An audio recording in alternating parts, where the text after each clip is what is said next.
Well, I tried to take the boat out and things did not go well. Let me tell you what happened.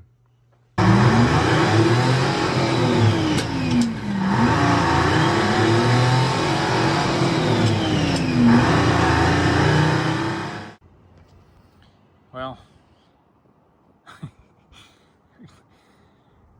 got a mess of stuff in the boat again, of course. And so I loaded up some stuff, packed that crate full of tools, jump pack, bag has a fuel pump and fuel line, and I don't know, some wrenches and all kinds of stuff just in case. And took all that, like I said, just in case. Got it to the water and down the ramp. Luckily it wasn't a busy day, and I probably was on the boat ramp. I try to be quick. I was probably there 15 minutes trying to get the thing to start. It would not start. It's cranking over slow, which it was kind of cranking over slow here, and I was suspect of the battery. And maybe it is, maybe we need to get more cranking amps on this thing, but it's cranking over slow, and it would try to start and try to start and try to start, and it just would not start. I also noticed it was somewhere I couldn't tell. It did get some water in the bilge, and the pumps turned on and turned it on, pumped it out. It did have the drain plug in, before you ask. So I kind of looked over everything and didn't really see anything. I looked over the bellows, and from what I could tell, they looked to be in good shape. Should probably take a closer look at them.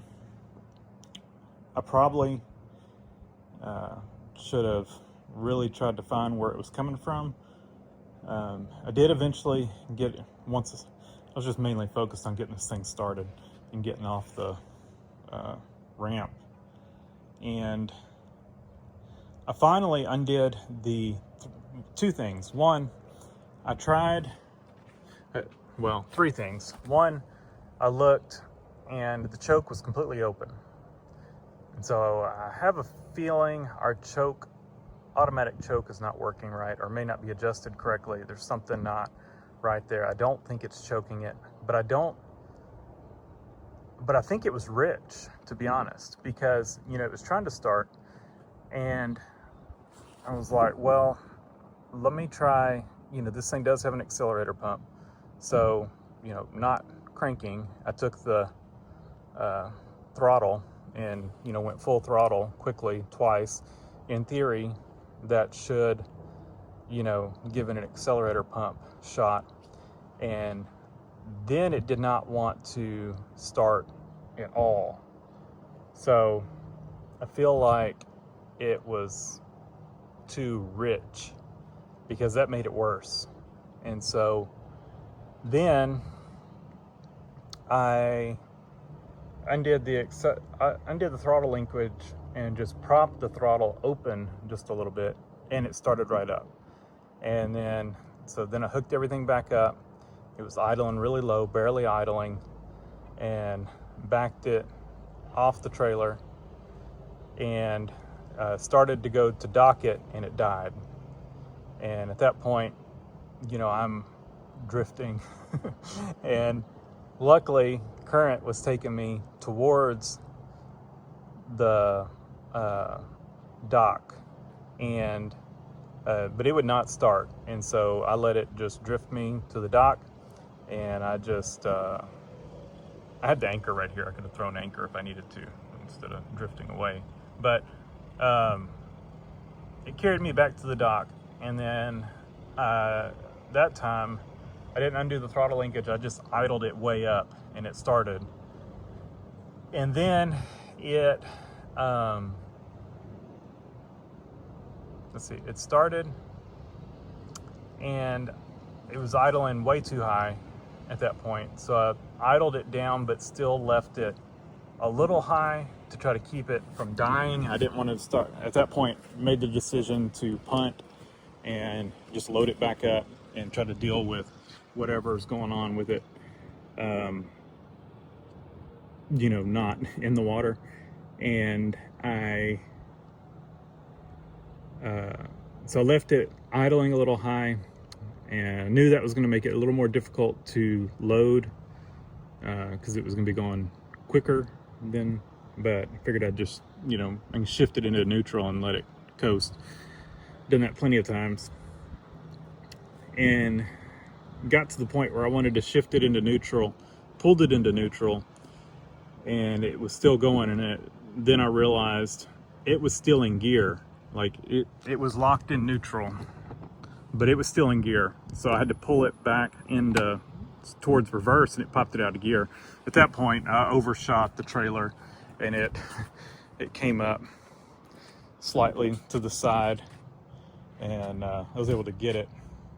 I just came up here and pushed it back and hooked it on and did it. So yeah, it did not go well. Nothing went well.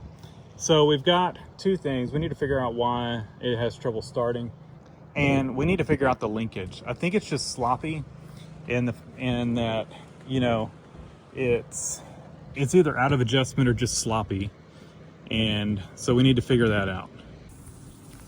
Okay, the high idle cam had the choke bound up. As soon as I opened it or pushed on the throttle a little bit, it released. I had already started adjusting the choke, but I don't know if that's where it was prior. I had loosened off and was messing with the choke and realized that's not what the problem is, and so I started messing with the linkage and realized it was just bound up on the high idle cam of the choke. So I don't know. Let's see if it'll crank up. I would almost bet it starts right up.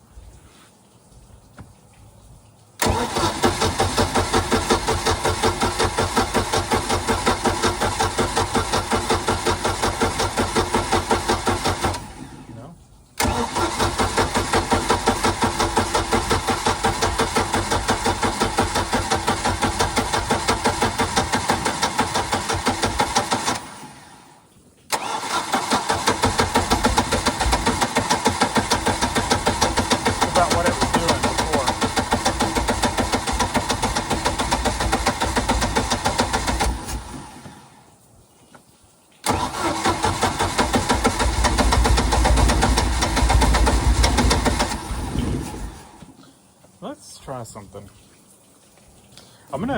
Give me a second. I'm gonna hook up my jump pack and let's see if it cranks over faster, and if so, if it starts right up. All right, jump pack is hooked up.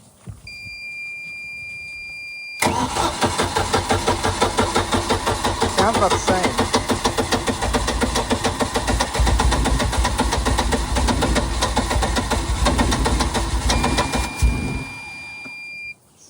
It just does not want to start. Oh, look at that. Look how much fuel's in there. Okay. Mr. Needle is stuck.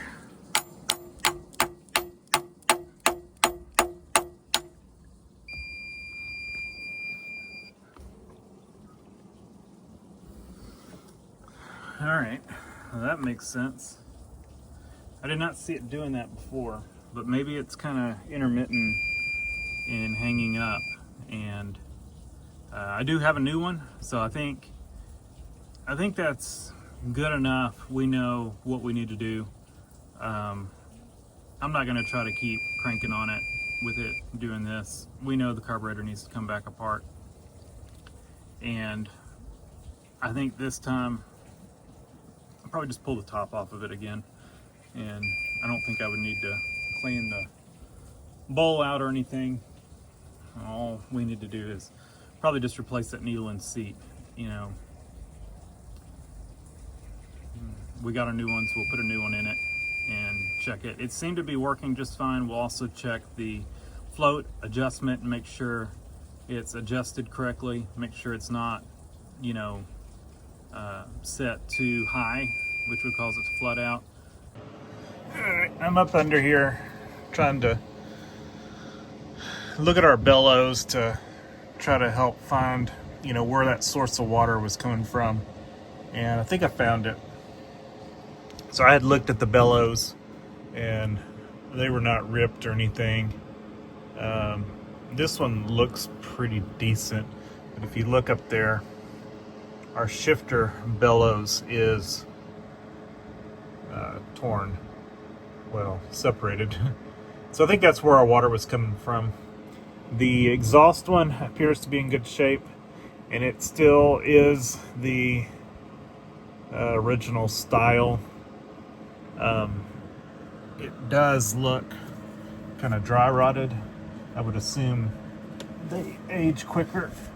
I'm kind of pinned in here, but I don't know if you can, it's hard to see. I'm trying to get you all in here. Maybe if I zoom out, that'd be better. Yeah. It's hard to tell on camera, but with my eye, it looks a little more dry rotted. And it's probably from heat, but maybe you can see it better through there. But this one looks decent, so at least it doesn't appear it's been leaking. I think our exhaust one's not either. I'm sure they're all the same age. There's no way I would do this job and not do all of them. So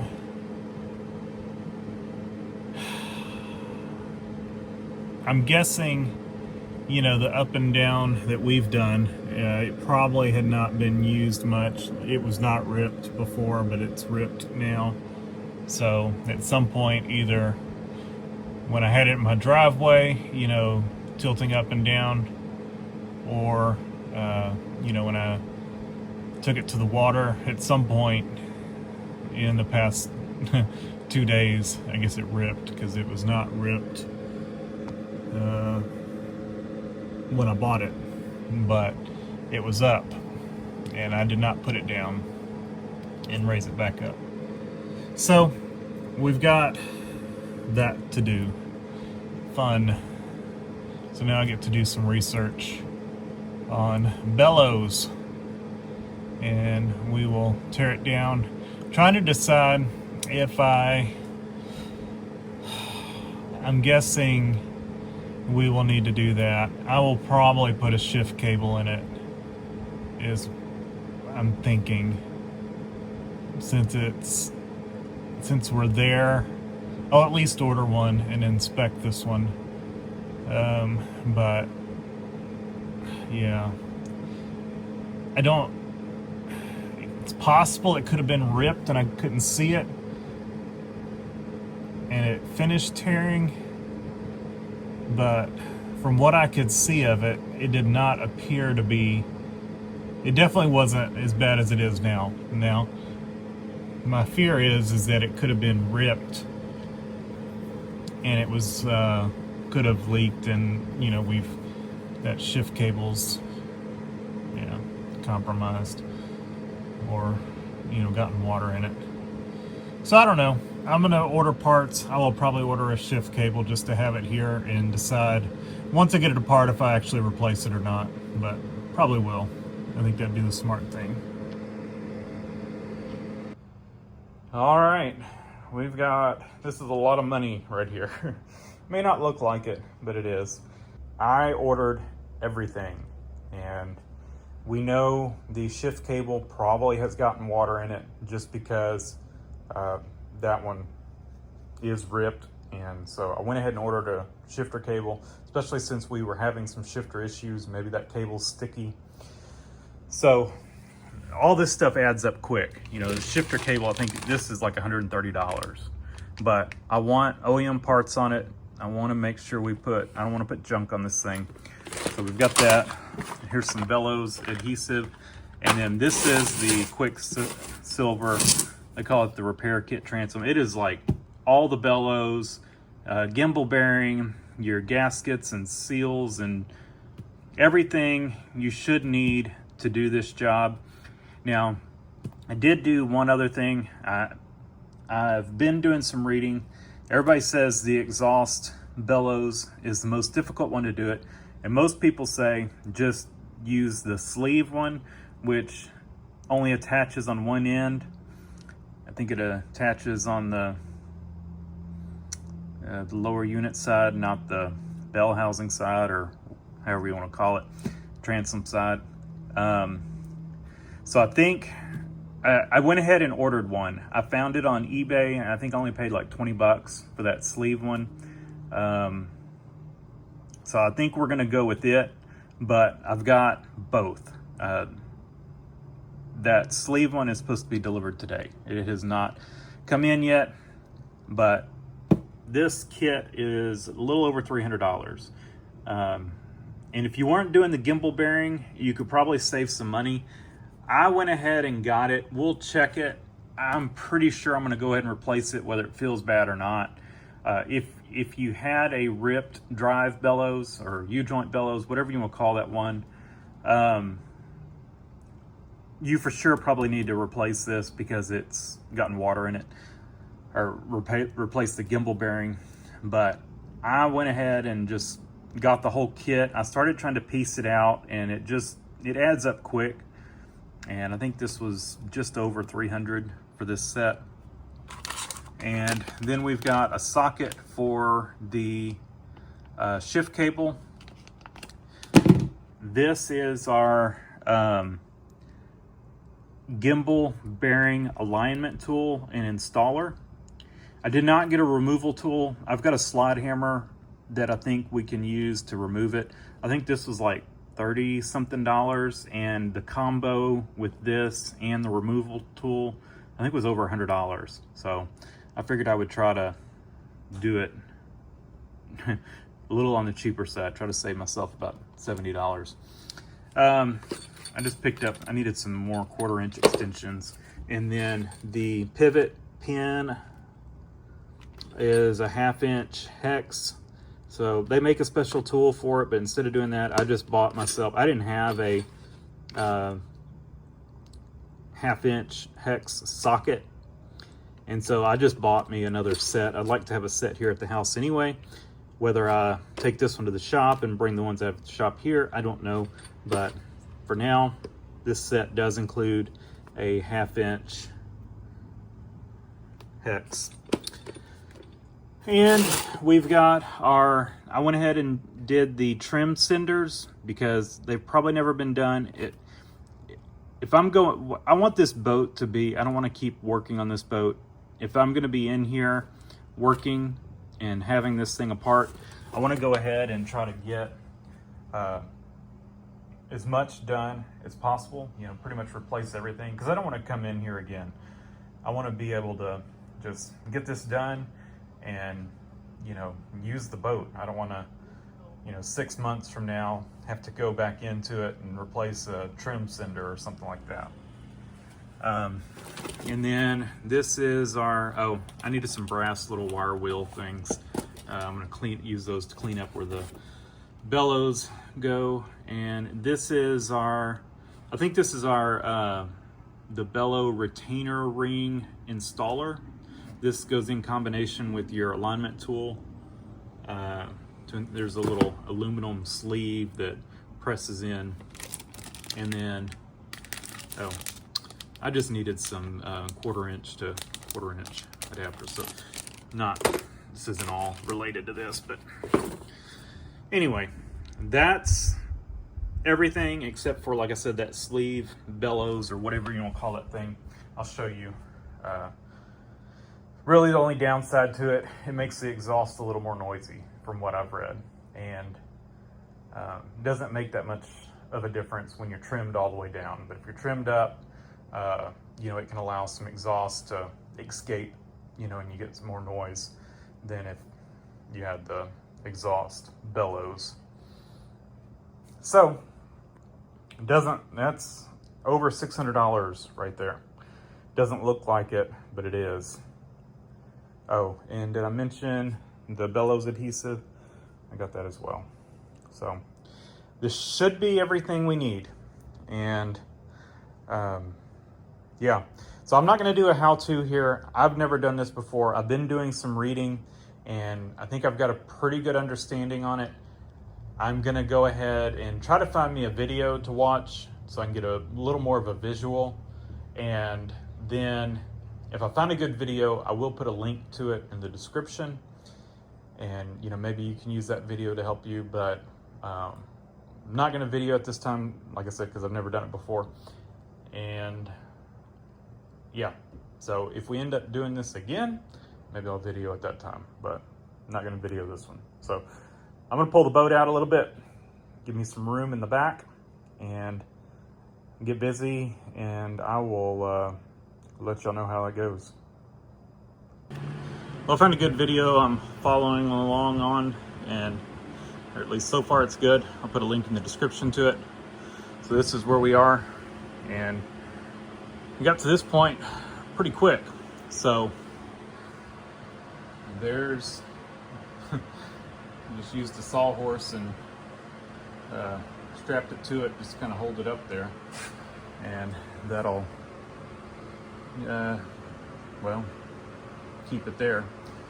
And it's sitting on some cardboard. And I lowered the, I don't know if you can tell, I've got a jack on the front of the trailer and you know, hydraulic jack, so I could flip the trailer jack out of the way and lower it down as much as possible to get the back end of this up as high as I can to be able to trim it down all the way. That was mentioned in the video, and of course putting it in forward gear. And you look, our U-joints, I don't know if those have been replaced. If not, I mean, they look brand new. It came apart super easy to this point, at least. So I'm curious. This says motor gasket M3986. I'm gonna guess that's aftermarket, so someone's been in here before, which I guess is good news. I don't know what all they did, but that's where we are, and I'm gonna continue on this video. Well, we finally got it running again. It's running good. I put a new needle and seat, bought a Sierra rebuild kit with a Sierra float.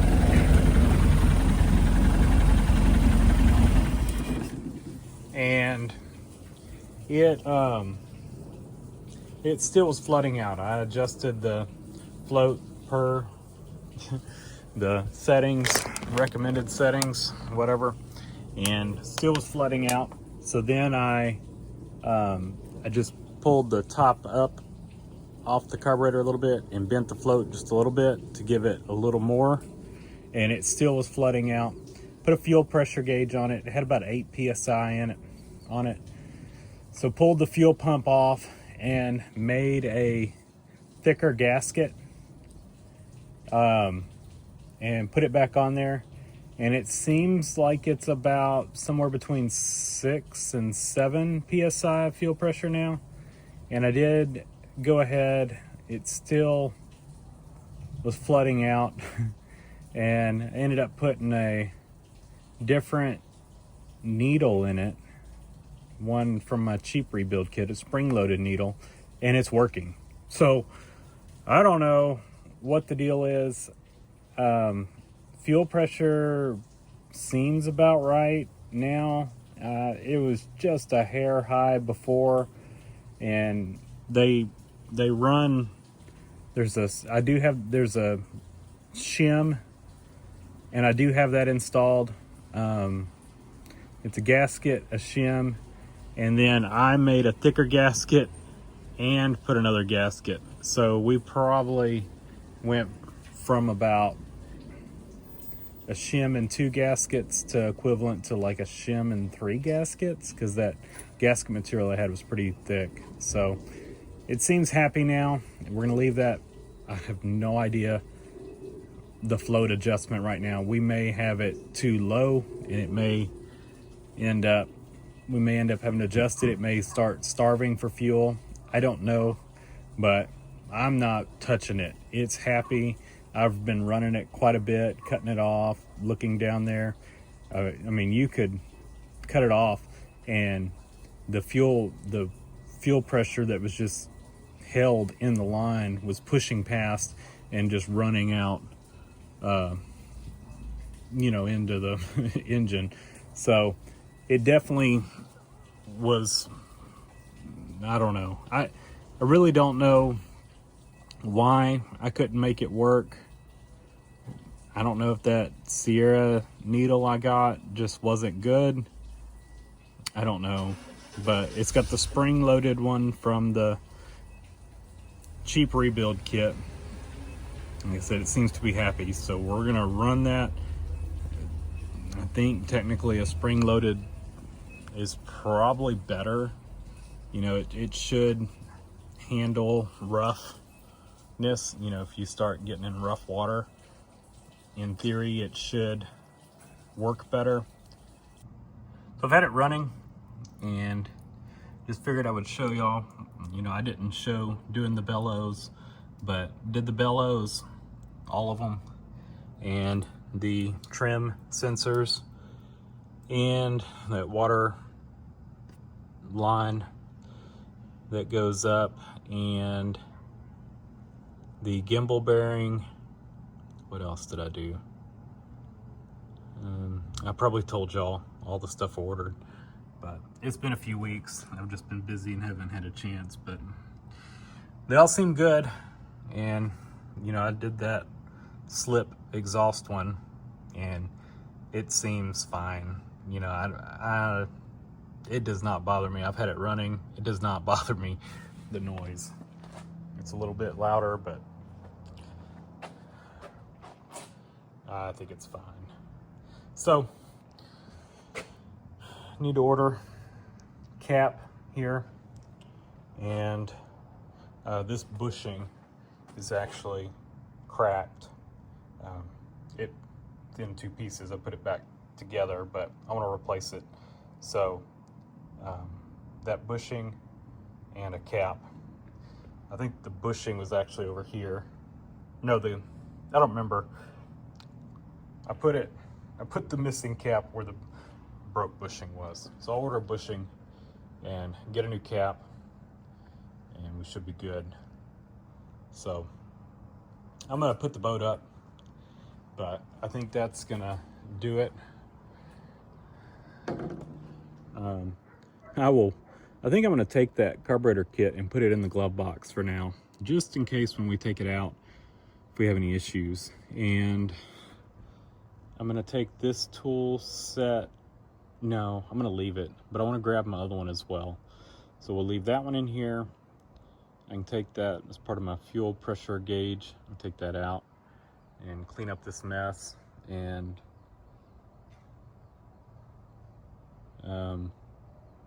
put the engine cover on. I'm gonna check the oil real quick, and I think we'll be done. And then I'm gonna put it up, and it hopefully will be ready for tomorrow. Also had some electrical issues and ended up taking the fuse holder apart and pinched all the contacts together, and seems good now. Haven't had any issues with it, so I think we're good there. Probably on my list of things to do is just to replace that fuse panel, but I think it's okay for now. All right, let me clean this mess up. I'm tired. I'm still getting over being sick, so I'm kind of dragging. So thanks for watching. Leave a comment down below, hit the like button, and subscribe for more.